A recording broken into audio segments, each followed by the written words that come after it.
जीनत अमान हिंदी फिल्मों की बेहद पॉपुलर दिग्गज अभिनेत्री है। उन्होंने अपने करियर में तमाम सुपर डुपर हिट फिल्में दी। बॉलीवुड में फैशन ट्रेंड सेट करने वाली जीनत अमान ही थी। जीनत अमान अपनी प्रोफेशनल लाइफ में जितनी सक्सेसफुल रही, उनकी पर्सनल लाइफ उतनी ही दर्द भरी रही। एक्ट्रेस ने अपने करियर के पीक पर मजहर खान से शादी की थी। ये उनकी दूसरी शादी थी। उन्होंने पहले संजय खान से शादी की थी, लेकिन एक्टर के कथित अपमानजनक व्यवहार के कारण उन्होंने छोड़ दिया था।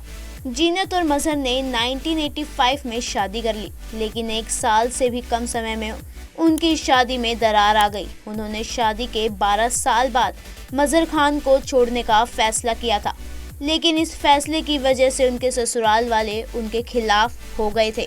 सिमी ग्रेवाल के साथ चैट शो के दौरान जीनत अमान ने अपनी दूसरी शादी के बारे में बात की थी और मजहर खान को छोड़ने के पीछे की भी वजह बताई। उन्होंने बताया कि उनके पति कई तरह की चीज़ों के आदी हो गए थे और उन्होंने खुद की मदद करना बंद कर दिया था।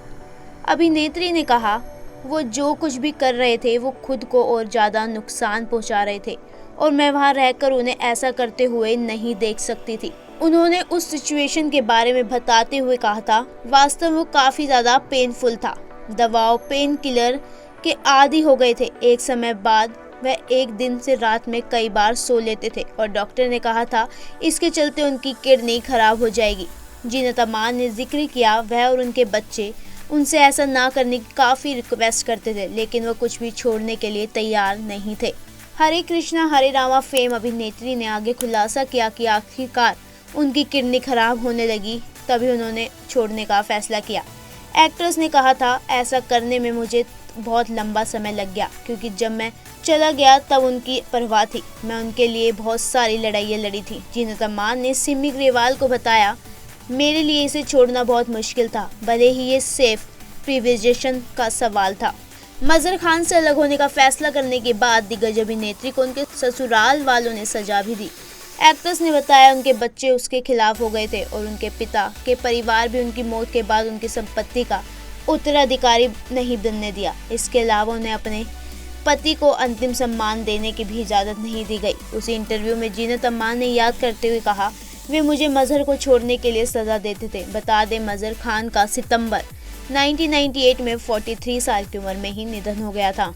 वहीं नशीली दवाइयों के सेवन के अलावा मजहर खान ने कथित तौर पर अपनी शादी के 1 साल के भीतर ही जीनत अमान को धोखा भी दिया था। उस समय जीनत अमान प्रेग्नेंट थी। इस जोड़े ने 2 बेटे जहान और अजान का वेलकम किया। अपने पति की हकीकत जानने के बाद एक्ट्रेस ने अपने बच्चों की वजह से वहीं रहना पसंद किया। जब वह गंभीर रूप से बीमार थे तो उनकी देखभाल भी वही करती थी। जीनत अमान ने कहा, जब मेरे छोटे बेटे की उम्र 5 साल की हुई तब मैंने काम करने का सोचा, लेकिन उसे ठीक पहले मजहर बीमार हो गए। इसके बाद मैं 5 साल तक उनके स्वास्थ्य और जीवन के लिए संघर्ष करती रही, जो कि एक बहुत कठिन समय था। मैं विदेश भी गई, सबसे अच्छे डॉक्टर को ढूंढा। जब वह समस्या हल हो गई तो सब कुछ ठीक हुआ, तो इसने मुझ पर बहुत असर डाला। मैं मानसिक रूप से टूटने के कगार पर थी। मेरे पास 12 साल तक ऐसा कोई शख्स नहीं था जिसने मुझसे ये कभी नहीं पूछा कि तुम कैसी हो।